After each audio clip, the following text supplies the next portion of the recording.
They wanted to know, what is the end stage of syphilis? What happens when you do not treat syphilis? What is the end stage of syphilis? Yeah, we have tabes dorsalis, we have thoracic aortic aneurysms, we have blindness, right? There's a lot of other problems. Okay. How do you know that? How do you know the end stage of syphilis? Because of this trial. How do you know what happens? Do you see a lot of end-stage syphilis now? I don't see end-stage syphilis at all. Why? Because we treat with penicillin. It's so easy. Even when penicillin was invented in 1940, 12 years after this, penicillin was invented, they did not treat these patients. They let these patients go for decades with syphilis. And guess what? They had syphilis and they were married. Who else got syphilis? Their wife. And they had babies. Who else got syphilis? The baby. Is syphilis in a baby good or bad? Yeah, it's a Torch's syndrome, right? It is very bad. How do you know what happens to a baby when they get syphilis? These trials. So our medical knowledge comes from these trials. That makes me feel bad that this happened. So, was this a good study? Yes. Was it ethical? No. It was a good study for medical knowledge, but it was not ethical. So therefore, it's a bad study. You cannot do this. Because you wouldn't want this to happen to your mom, right? No. So you cannot do this. So this is called the Tuskegee trial. I wrote it in Tusk. Because that's the name of the city. Okay. So 40 of the men's wives were infected, 19 babies born with congenital syphilis. They published this in papers, and now you can read about what happens in congenital syphilis and how to manage it. Okay. So from this, in 1970, in 1972, 44 years later, 4 decades, finally someone said, this is not right, we cannot do this. And they stopped it. And out of this study, because of this study, we have a lot of new policies about informed consent. Do we know what informed consent is? You give the patient information. You and the patient together make a decision.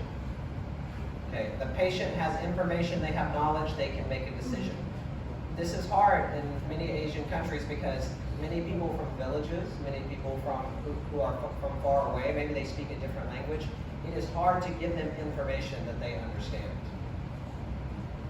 So how well are we doing at informed consent? In some places, not very good. Okay? Everything has to be done in a way that the patient understands. Okay? And you have to protect the patient.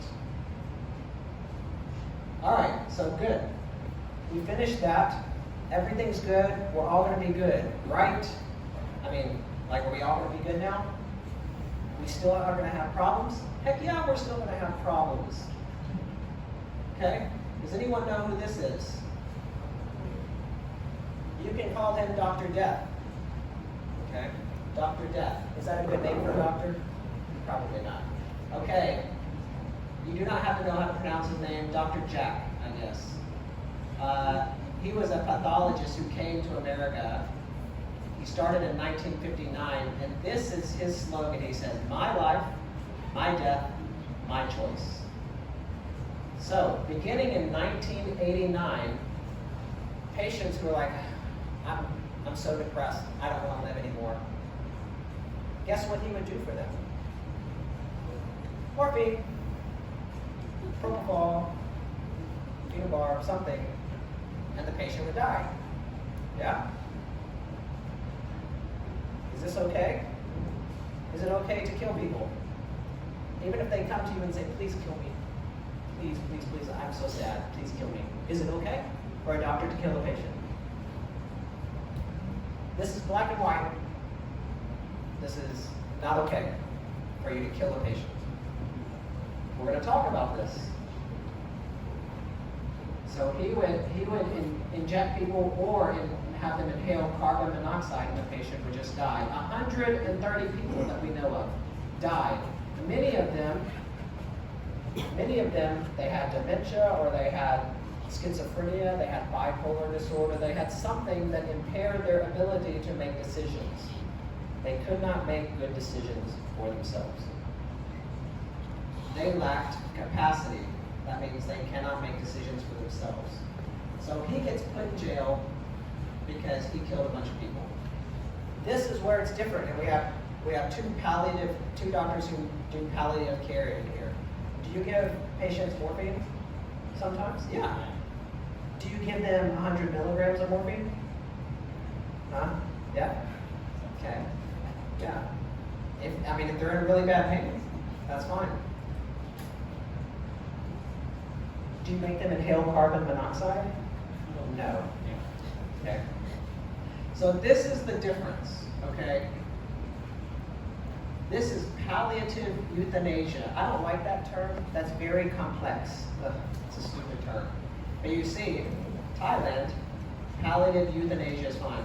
Another word for this is comfort care. Like, especially very end of life. Like the patient is within hours of dying. You can see they have small respirations, or they're almost expired. You can provide comfort for them. Okay? So many countries allow it. I don't know why, but Russia, you cannot do this. And I don't know what country this is, I'm not sure. Okay? But in Thailand, you can provide comfort to that patient. And I think this is a good thing. You are not harming the patient. You are not killing the patient. You are helping them not to have pain, to have comfort.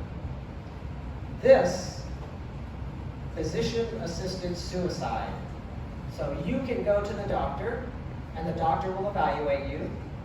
And if you can make decisions in a good mindset, then you can request that doctor prescribe you medicine or help you to die.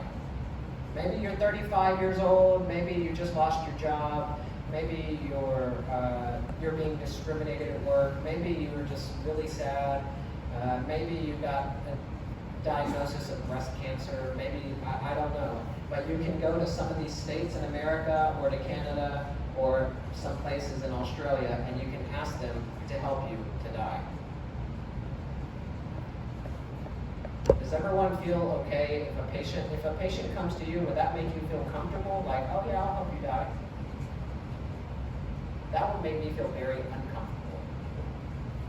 If a patient said, I don't want to live anymore, I would talk to the patient, but I would not say, oh, let's give you some morphine. Let's give you some carbon monoxide. I think we need to think about these things.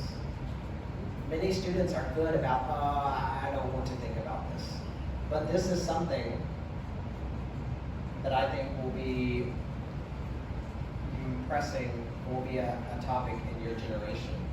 It is already a topic now. Okay, we won't go over this. Okay, we talked about long live the internet. Anything you put on the internet will be on the internet, even if you try to delete it. In 2021 in Myanmar, you've seen many things on Facebook like this, yeah? This was their protest to the military, okay? They put this on Facebook. Guess what the military did? Who's this person? Oh, that's Ma Sanda Win. Who's this person? Oh, that's Ma Didi. Who is that? Oh, that's Ma Wen Pyu. Like, they could tell who all these people were, and guess what the military did? They went and arrested these people. So if you're going to put it on the internet, you need to stop and think. Okay? Even if it's a Facebook post, I hate medical school, this place sucks. You better be careful. Once on the internet, always on the internet. And this is a local doctor. Yeah, I won't tell you, but it's just really funny that this is his Facebook picture. I can look up the doctor, and If anybody wants to meet him, I can introduce you. No. Okay. Integrity and truth telling. I don't think many of you will say it's okay to lie. But this is something that's happened in the last month. It is hard to see, but this was June 2014 here at Mayflower Lawn. This is June 2025, both in June 2020, last 2 months ago. Okay. No patient information, no doctor information, I don't think. Okay, good. So this patient comes to the emergency room. Okay. In the emergency room, they get their vitals taken. She has